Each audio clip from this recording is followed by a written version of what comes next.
kalau timbalan Perdana Menteri boleh dipenjara, bagaimana dengan orang lain?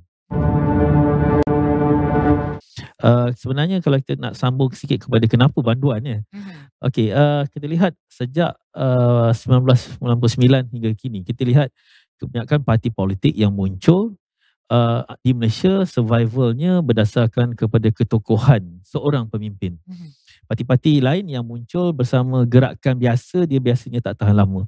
Kita ambil contoh, sebagai contoh Parti Keadilan Nasional masa itu, dan kemudian dikenali dengan Parti Keadilan Rakyat. Paksinya Anwar Ibrahim.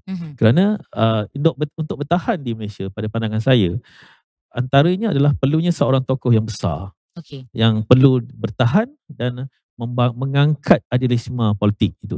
Kemudian muncul pula Parti Bersatu umpamanya, yang mana tokoh utamanya waktu itu adalah Tun Dr. Mahathir.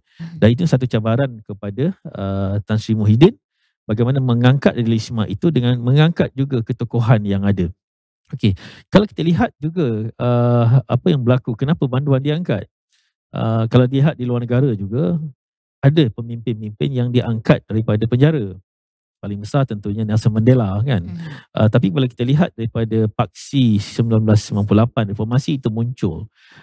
Kenapa anak muda waktu itu mengangkat idealisme itu adalah disebabkan adalah melihat kalau timbalan Perdana Menteri boleh dipenjara, bagaimana dengan orang lain? Jadi angkat idealisme itu dilihat dari fokus utama tentunya kepada sebab nama itu keadilan. Jadi mengangkat nama itu untuk menggerakkan satu gerakan massa marahin dan sebagainya. Efektif atau tidak perlu dibuktikan apabila kita lihat 2008, apabila Parti Keadilan menguasai kerajaan Selangor. Rakyat sudah ada pilihan untuk melihat dan mengimbang dan membuat kita panggil andaian.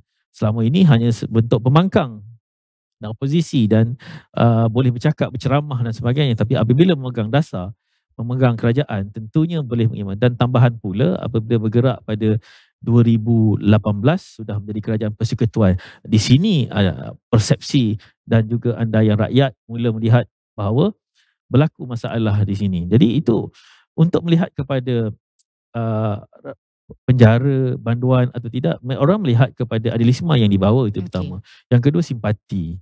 Yang ketiga adalah berdasarkan paksi yang diperjuangkan. Tapi kalau kita lihat balik kepada elemen-elemen ini, parti yang banyak bergerak, yang mampu survive untuk 10 tahun ini, 10 tahun ini adalah parti-parti yang punya itu, warisan itu sendiri. Selepas Datuk Seri Shafie Hamdan, siapa? Selepas Datuk Seri Anwar Ibrahim juga, siapa yang akan menjadi terajuk? Ini masalah juga disebut oleh Dr. Faiz tadi kan. Adakah selepas ini siapa? Dan rata-rata keadilan berhadapan dengan succession tadi disebut tadi, Rafizi Ramli sudah tak ada dan sebagainya. Ini sentuh satu cabaran yang cukup besar. Saya lari sikitlah pada soalan tu, tapi kalau kita lihat lebih besar proses ini, sebenarnya perlu dilihat pada proses yang kita akan melihat hala tuju baru dalam dunia Malaysia yang unsangkarable politik ini. Ini satu resam baru yang sebenarnya bermula sejak 2018 yang melihat kepada paksi ini.